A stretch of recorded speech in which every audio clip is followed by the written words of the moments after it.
Aşgabatda öňkü prezidentin ejeti we häzirkisiniň enesi bolan Oglabad Berdimuhamedowanyň hatirasyna ýaz çäreleri dowam etdirilýär.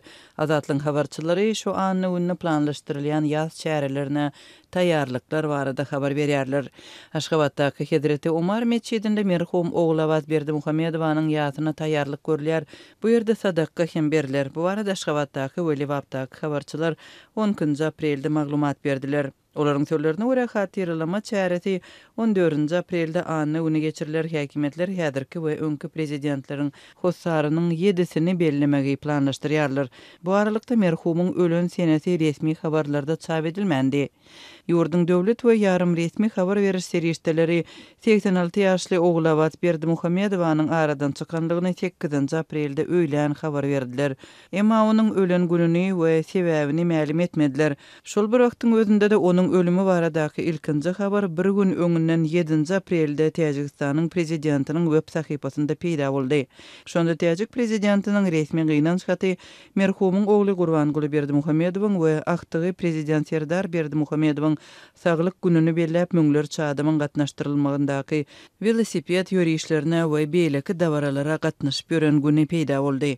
Azatlyň Aşgabatdaky habarçysy 10 aprelde beren habarynda Hedreti Umar meçidiniň töwereginde häzir giň gerimli taýynlyk görülýänligini, köp polisiýa we raýat eşigindäki howpduluk işgäriniň ýygnananlygyny ma'lum etdi. Bu aralykda şu günler paýtagtda geçiriljek hatyralama çärelerine welaýatlarda hem taýýarlyk görülýär. Berdimuhamedowlaryň ýazyna gatnaşdyrylmagy üçin yerli ýaşullar hem paýtagta iýerilýär. Ozolky hatyra çäresi üçin Aşgabada iýerilen welaýatly ýaşullar duýsenbe güni gaýdyp geldiler. Emma indi Liwapdan 14 aprelde geçiriljek indiki hatyra çäresine gatnaşmak üçin Aşgabada adam iýerilýär. Olar öňkü prezidentiň kakasynyň ýylyna we ejesiniň 7-sine gatnaşarlar. Dip Azatlyň Liwapdaky habarçy taýdýar. Sebitdäki başga bir habarçy hem yerli ýaşullaryň Aşgabada iýerilmegi barada habar berýär. Bir neçe adam iýerildi. Olary prezidentiň enesiniň 7-si we atasynyň ýyly münasibetli hatyralama çärelerine gatnaşykdyklary aýdyldy. Olary bir günni saglyk barlygyndan geçirdiler we uğratdylar. Emma soň ýyzyna gaýtardylar. Olaryň tek ýerdigini getirmek guyrugynyň ýokdugyny aýdypdyrlar. Dip Azatlyň habarçy taýtdy.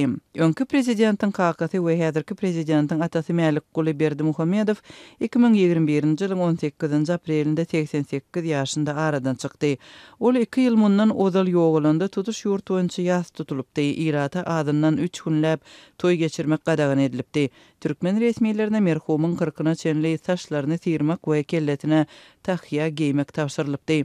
Şonda paýtagtda geçirilen matam çärelerine gatnaşmak üçin welaýatlardan Aşgabada ilatyň ähli gatlyklarynyň adam şol sanda etnik azlyklaryň wekilleri uğradylypdy. Olardan milli eşiklerinde bolmak talep edilipdi. 2 aýlap ilatdan ýaz çäreleri üçin pul ýygnaldy.